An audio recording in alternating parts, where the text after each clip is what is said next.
This time on Landmarks, we experience the glamour of Cannes.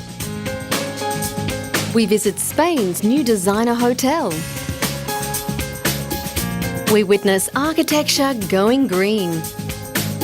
And finally, we take celebrating New Year to new heights.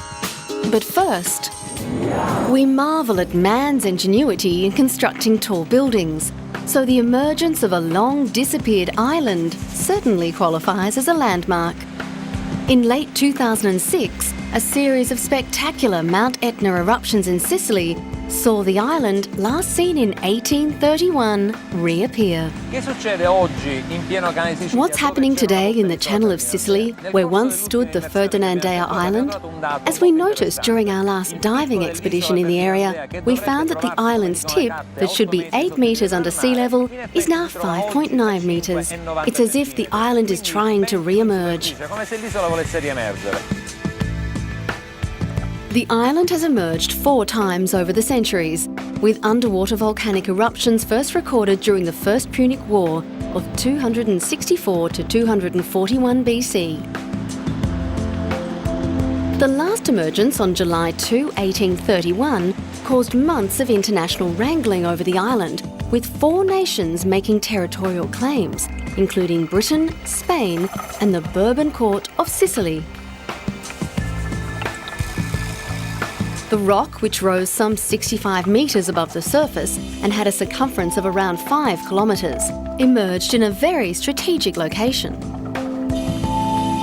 The British rushed to claim it as Graham Island, while Sicily's King Ferdinand II called it Ferdinandea.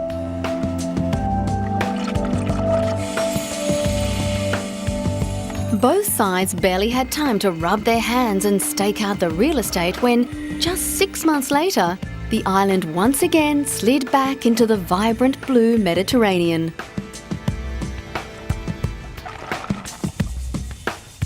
Volcanic eruptions in southern Italy are, of course, not a new occurrence. In 1944, as hostilities raged during World War II, it was the site of probably the most famous eruption in modern history, Mount Vesuvius.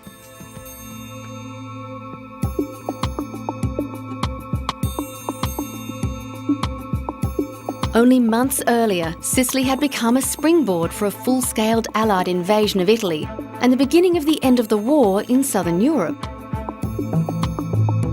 In 79 AD, the Roman city of Pompeii was engulfed by an explosion so violent and so sudden that its inhabitants and all their possessions were buried in volcanic ash.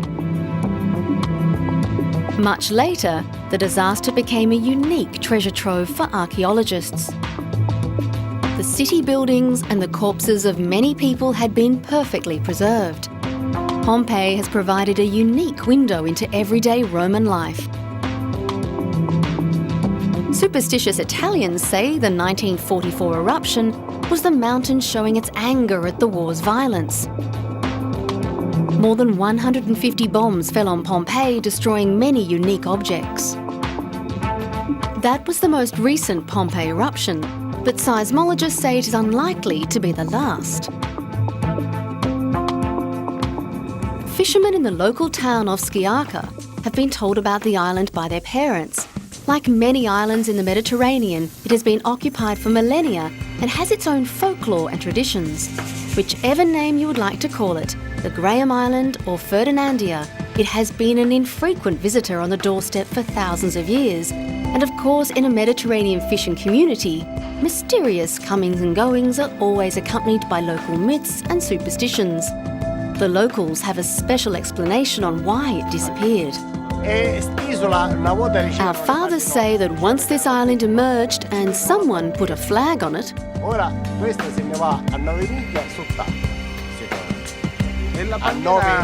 what flag?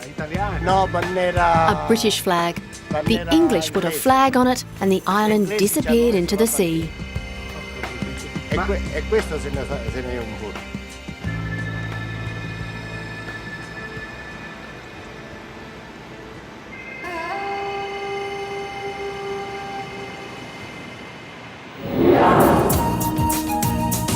Coming up, the Cannes Film Festival.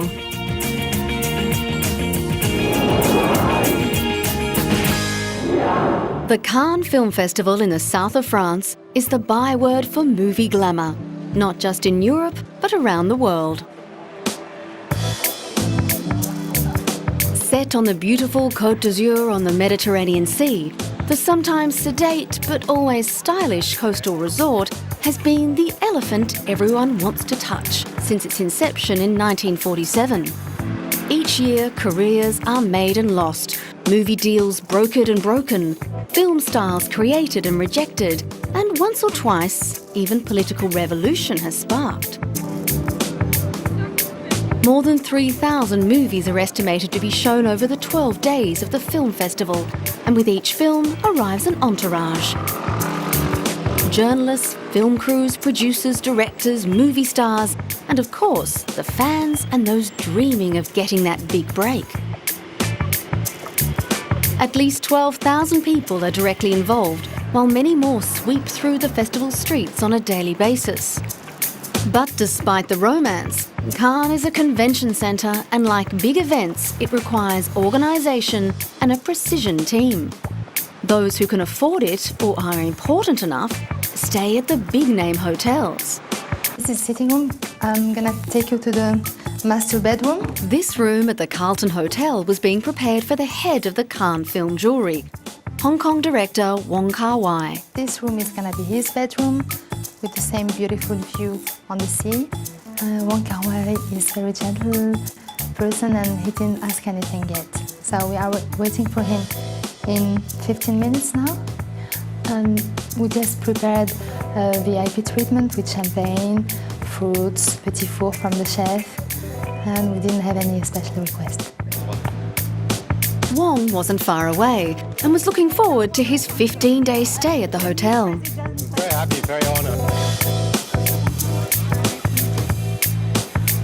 The Majestic Hotel, a few steps from the festival's heart, the Palais, is also preparing for the arrival of one member of the jury, American actor Samuel L. Jackson.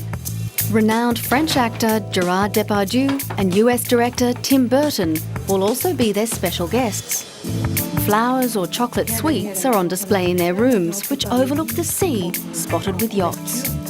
The festival business is important for the Riviera resort hotels.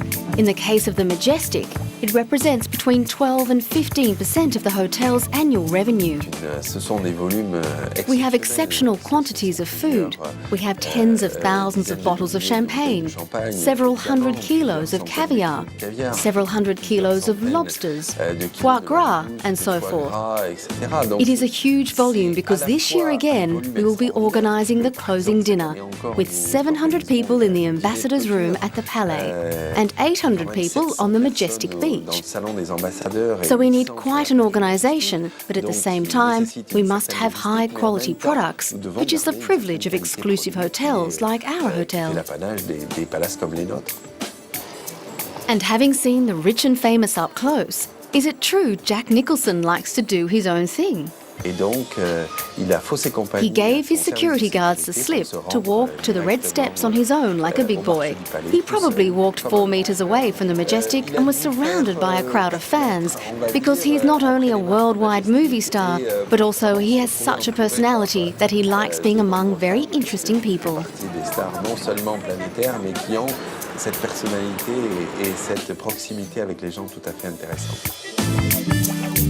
Most festival goers these days are oblivious to the fact that these fine 19th century hotels were very close to being lost in World War II. Like the rest of France, the French Riviera was occupied by the Nazis. The story goes that in the last days of the occupation, the retreating Germans filled all the major Cannes hotels with explosives. But a young French waiter single-handedly defused the lot, and the hotel survived. Whether the story is true or not, no one seems to know or remember. But then again, it does sound like a good plot for a movie, doesn't it? Canadian architect Frank Gehry is world-renowned for his fantastic designs. Often they are sweeping metallic giants, such as his famous Guggenheim building in Bilbao. His latest addition is a Spanish hotel. The heart of the Rioja wine region is an area usually dominated by green landscape, stretching across hundreds of acres of vineyards. But now, a huge, shiny structure has caught the attention of neighbours and visitors of the area. It's a wavy, titanium-clad structure, set on the 150-year-old Marquis de Riscal bodega near the town of El Ciego, some 350 kilometres from Madrid. According to the hotel's director, Michelle Nader, the sculpted metallic hulk, tinted red, gold and silver, symbolises the twisted foil discarded from an open bottle of Rioja. As you can see behind me, you have a state-of-the-art design by Frank Gehry, his second masterpiece in Spain after the Guggenheim Museum. Guests will arrive here and will discover a great place to stay. Since Gehry's dazzlingly popular Guggenheim building put Bilbao on the map, designer buildings and bridges have become popular in Spain. Structures range from Santiago Calatrava's Opera House in Valencia to Sir Richard Rogers Airport in Madrid. This hotel also makes a strong statement. Despite the incorporation of timber and marble, its size and use of titanium and other coloured metals is a radical departure in terms of how the rest of the town looks. Whether they like it or not, workers and owners of nearby vineyards are now becoming familiar with the structure. For the first 3 years when the hotel was in construction, the people of El Ciego used to call this hotel behind us the Thing, because they didn't know what was it and had no shape and it was very weird. The Marquis de Riscal is a wine-themed hotel and has attracted widespread attention, but some locals still dispute its value. There are detractors, there are people astonished by it, people who think it is too much, but time would put it in its place. I think it is going to be very interesting.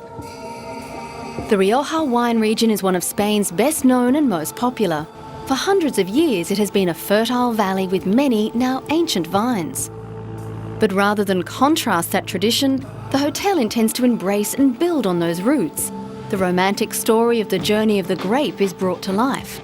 The hotel offers 90-minute wine tours, which begin at stainless steel fermentation vats and conclude in a century-old stone cellar where oak barrels line dark, mould-stained walls. For many wine lovers, the sight of dust and spiderweb-encrusted bottles stimulates the palate and captures the imagination. There is also a cooking school and 2 restaurants, one run by the Michelin-starred chef Francis Paniego. A spa will offer wine therapy treatments which include the Sauvignon massage room.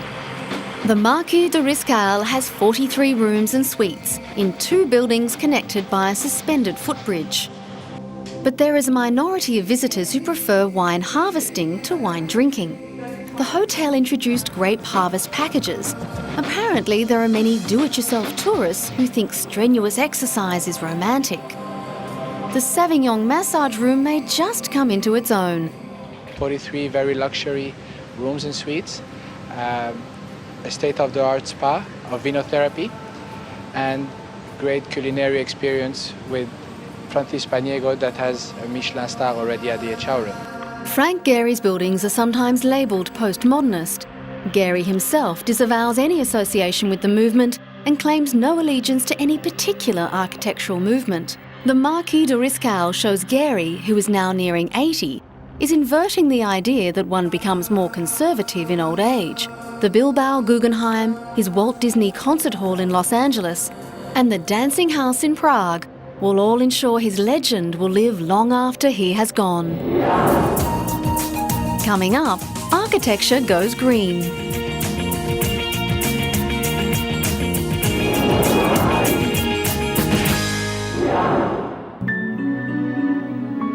The Pines Calyx is a brand new building at St Margaret's Bay, Kent.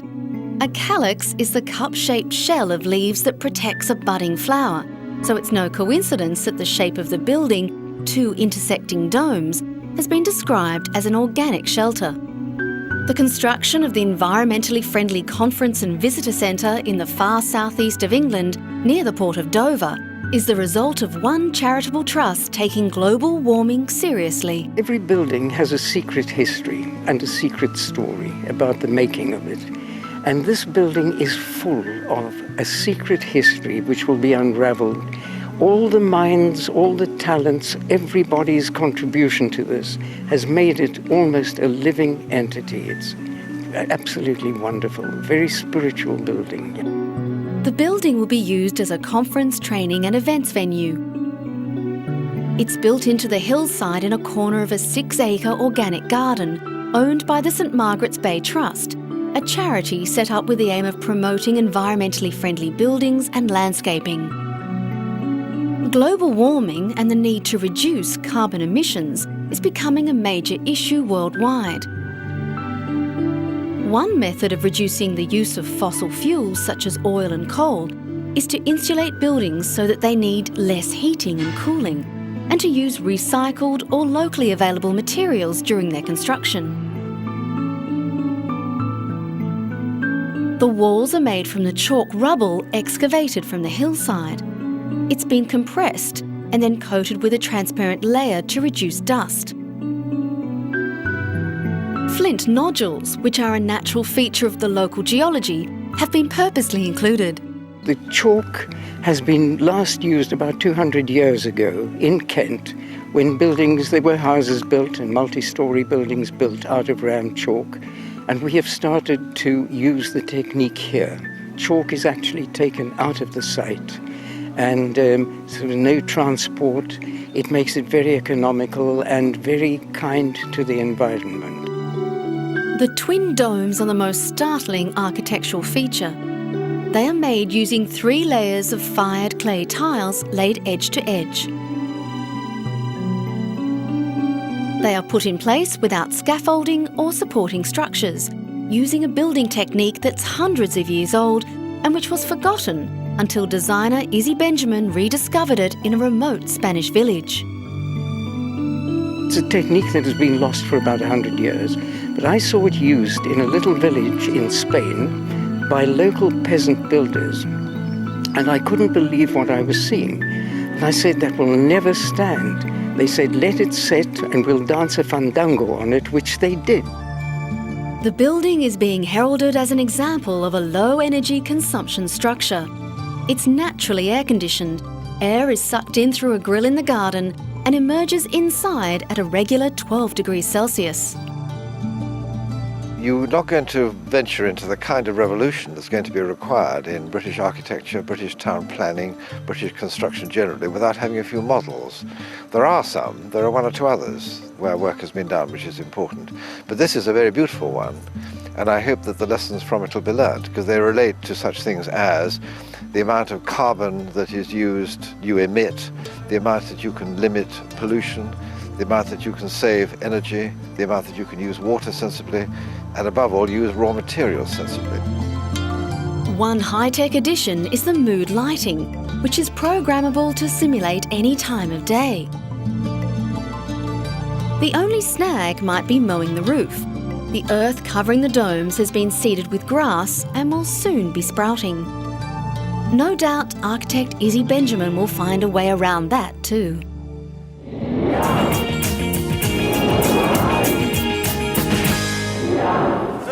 How did you spend last New Year's Eve? It's unlikely it was atop Mount Elbrus in Russia. For several years, this determined, some say crazy, group of Russians spend each new year atop the world's tallest mountains. Then again, they're doing what mountain climbers love to do, climb. The tradition began here, in their home country of Russia, atop Russia's tallest peak, Mount Elbrus, on New Year's Eve 2001. The journey was symbolic too. The dormant volcano lies near the Russian border of Georgia in the Caucasus, the recognised watershed between Europe and Asia. At 5,621 metres high, it would have been the tallest mountain in the European Union if it had been 100 kilometres to the south. The next year they moved over the border into Europe to climb its officially recognised high point, the White Mountain, Mont Blanc, in southeast France.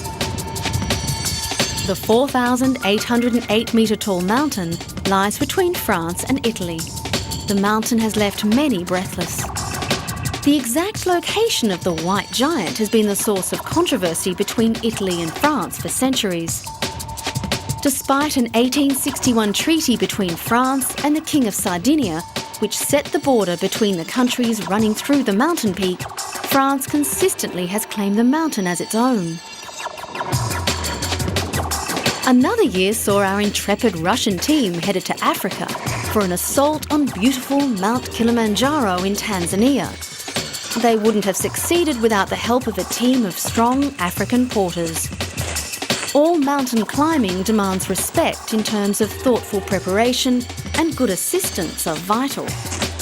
Kilimanjaro is another dormant volcano with 3 peaks: Kibo, Mawenzi and Shira. Its highest peak, Uhuru Peak, on the volcano Kibo, rises to 5,895 metres, making it the tallest freestanding mountain rise in the world. The climb to Uhuru Peak is considered to be a relatively straightforward job. However, altitude sickness stops many.